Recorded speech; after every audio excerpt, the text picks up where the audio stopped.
Hello, sixth graders. This is Skill Builder 12, and this week we are going to continue looking at a day at Disneyland.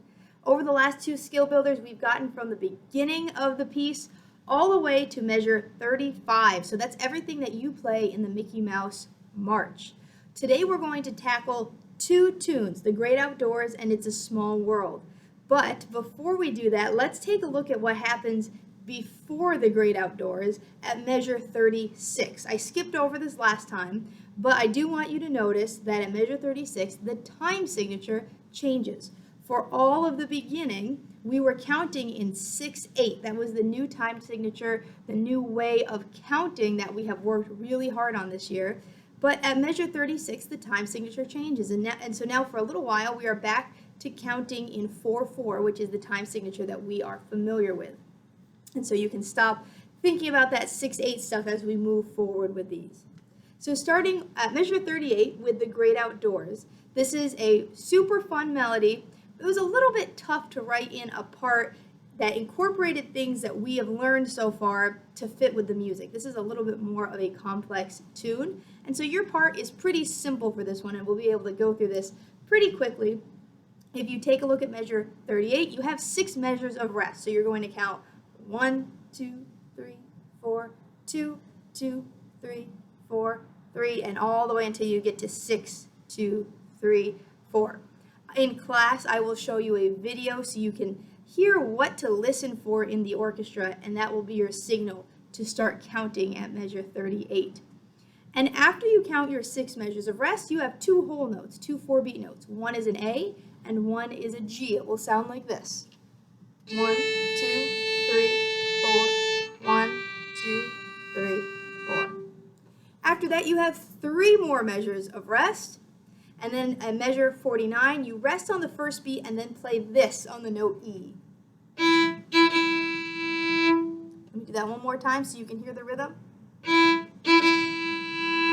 And this is something that you do with other sections in the orchestra. I know it's a strange rhythm. It actually is an echo to something that is happening before you play that. And so again, when we listen to the recording, you'll be able to kind of hear how your part fits in with everything else.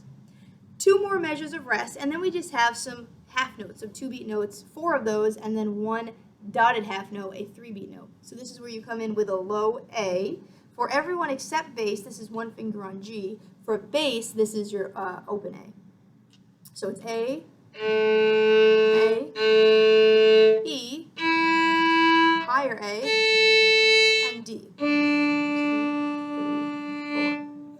So that's it for The Great Outdoors. And even though you have a simple part, it is very important that first of all, you are able to count your rests and know when to come in. I don't want you coming in at the wrong time. It won't sound right if you don't count the rest properly.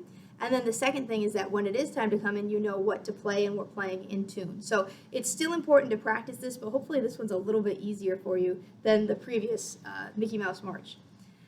Let's move forward now to number 59, or measure 59. It's a Small World. I'm assuming this is a melody that you all know, and because I assume that you all know this melody, I wanted you to have the chance to play it.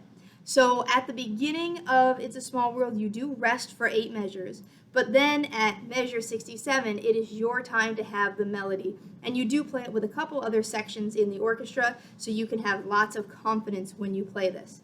Before we play it, I want to remind you, or actually really alert you, to something in this melody. In class, we have been talking about the note C natural for several reasons, but one, because I knew that you had a couple of C naturals in this piece. And those happen in It's a Small World. Now, we have talked about 2 different ways that you can tell that a note is C natural. One way is it will have the natural sign in front of it. Looking through your music, I do not see any natural signs in front of the C's. And so we know it has to be the second way. And so I just want to show you that that is really what's happening here. We have to look at the key signature, And the key signature at measure 59 has just 1 sharp. We learned in class that when you only have 1 sharp, it is an F sharp. And that means that everything else is natural, including your C's. So we are going to have C naturals as we play It's a Small World. I see 1 in measure 69, and I see 3 in measure 72. Let me play for you what this melody sounds like at measure 67.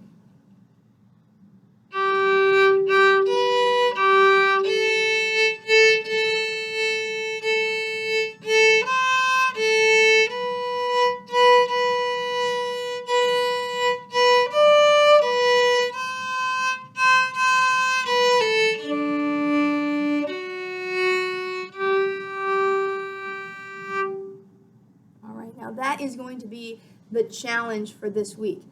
Since you know the melody, you'll be able to tell if you're playing something incorrectly, either reading a wrong note, putting a finger in the wrong spot, or the thing that is most likely to happen, not hitting the C natural correctly. And so be your own teacher at home, and if it doesn't sound right, go back and try to pinpoint which note it is that doesn't sound correct and fix it. So that's the big thing to work on this week. Now the video was pretty short this week. There's not a lot of new things to cover, but that means you should be willing to put in a little bit of extra time to practice so that you really know this stuff when you come back. Remember, you have all the way until the next day 1 to learn this, and then the next day 1 in class we will start to work on it together. All right? So spend some time, make sure you have this perfect before you move on, and I hope everyone is having a great week. Thanks for watching, and I will see you in class.